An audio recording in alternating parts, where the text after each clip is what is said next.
ये कहानी है 1930 की, जब एक गांव था जिसका नाम था रामपुर। रामपुर गांव बहुत ही ज़्यादा अच्छा था और वहाँ पे लोग खुशहाली से रहते थे। लेकिन दोस्तों, रामपुर गांव में एक ऐसी चीज़ का आतंक फैल गया कि सभी लोगों की नींद उड़ गई, जिसका नाम था सरकटा। तो दोस्तों, आपका स्वागत है स्केरी डायरीज़ पर, और आज हम जानने वाले हैं सरकटा हॉरर लेजेंड के बारे में। तो जैसा कि मैंने आपको पहले कहा था कि रामपुर गांव बहुत खुशहाली से भरा हुआ था। वहाँ पे सब लोग काफ़ी सुख से रहते थे। लेकिन कुछ दिनों बाद उस गांव में प्रवेश होता है शामू का। दोस्तों, इस आदमी ने उस गांव की पूरी दिशा ही बदल के रख दी। उसके साथ उसके कुछ गुंडे दोस्त भी थे।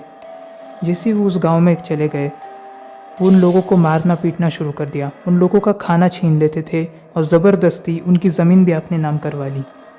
ये सब देख के वहाँ के लोग काफ़ी ज़्यादा दुखी हो चुके थे और शामू का आतंक इस कदर फैल चुका था कि लोगों ने अपने घर से निकलना भी बंद कर दिया था। क्योंकि जैसे ही वह अपने घर से निकलते थे, शामू के जो गुंडे दोस्त थे वो किसी न किसी को मारते थे और उसके पैसे चुरा कर ले जाते थे। दोस्तों, काफ़ी लोगों ने आवाज़ भी उठाने की कोशिश की, पर शामू ने उसे जान से मार दिया। इतना सारा आतंक देख के गाँव वालों ने फैसला किया कि वो शामू को मार देंगे। सभी गाँव वाले एकजुट हुए और एक रात शामू और उसके साथियों को पकड़कर एक जंगल में ले गए और शामू का सर काट दिया। और तभी से उसका आतंक उस गांव से ख़त्म हो गया। कुछ साल तक सब काफ़ी ठीक चल रहा था। किसी भी प्रकार की परेशानी उस गांव में नहीं थी और वो गांव वापस पहले जैसा हो चुका था। पर दोस्तों, कुछ महीनों बाद लोगों ने दावा किया कि उन्हें जंगल में एक 10 फुट का आदमी दिखता है जिसका सर नहीं है। पहले तो गाँव वालों ने इस बात पर विश्वास नहीं किया, पर जब धीरे धीरे गांव से लोग गायब होने लगे, तब उन्हें इस बात का विश्वास हुआ। क्योंकि काफ़ी लोगों ने दावा किया था कि 7 बजे के बाद जंगल में एक काफ़ी डरावना 10 फुट का आदमी बिना सर के घूमता है। और दोस्तों, तभी से इस आदमी का नाम सरकटा पड़ गया। सरकटे का खौफ इतना ज़्यादा फैल चुका था कि लोगों ने 7 बजे के बाद गाँव से निकलना ही बंद कर दिया। क्योंकि उनका मानना था कि 7 बजे के बाद सरकटा अपने शिकार के लिए निकलता है। धीरे धीरे गाँव से लोग गायब हो रहे थे। सभी को यही फिक्र थी कि आखिर इस गांव को सरकटे के चुंगल से मुक्त कैसे किया जाए।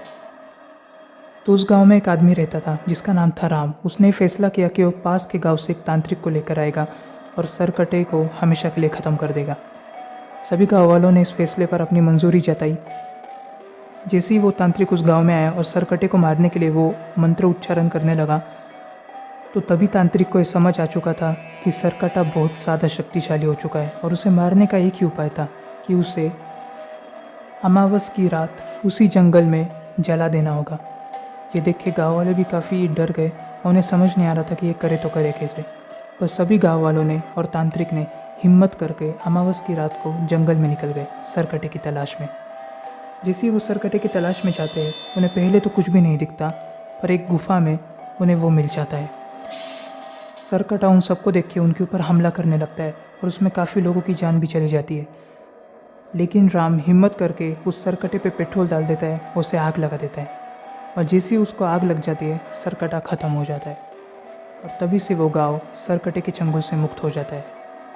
लेकिन दोस्तों, इस हादसे के कुछ सालों बाद कुछ वही गांव के लोगों ने फिर दावा किया कि उन्होंने सरकटे को जंगल में देखा है। और कभी भी इस बात का ठोस सबूत नहीं मिल पाया कि सरकटा उस रात ख़त्म हुआ भी था क्या नहीं।